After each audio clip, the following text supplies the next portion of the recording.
गेला हमर प्यार के है के कैसन दुनिया में चल गेला जे भूलल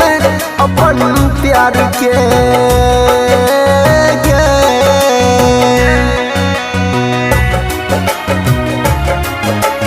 भूल गेला हमर प्यार के भूल गेला हमर प्यार के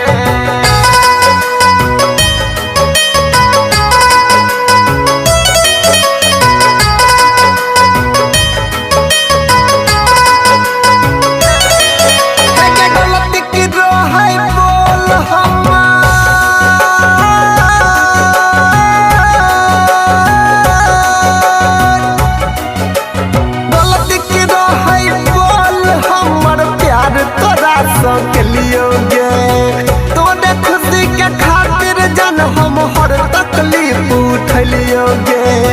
तोरे खुशी के खातिर जन हम हर तकलीफ उठलियोगे हमारा हंसत खेलत जिंदगी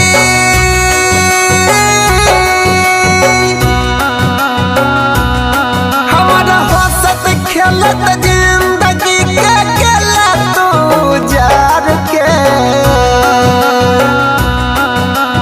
कैसन दुनिया में चल गेला जे भूल गेला हमर प्यार के है के कैसन दुनिया में चल गेला जे भूलल अपन प्यार के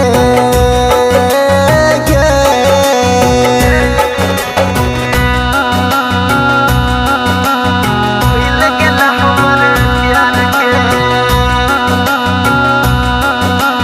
भूल गेला हमर प्यार के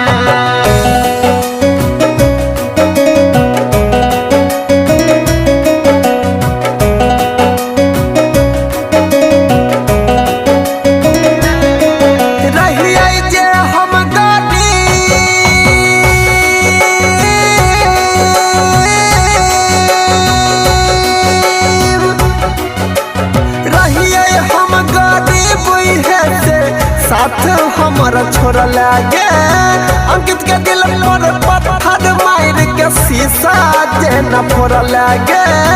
परवीन के दिल पर पत्थर मार के शीशा जे न फोड़ लागे क्या तब अनिल कहे छो तू ही छाया कर संसार गे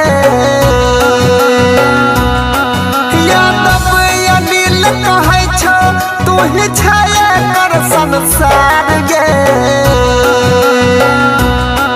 है के कैसन दुनिया में चल गेला जे भूल गेला हमर प्यार के है के कैसन दुनिया में चल गेला जे भूलल अपन प्यार के।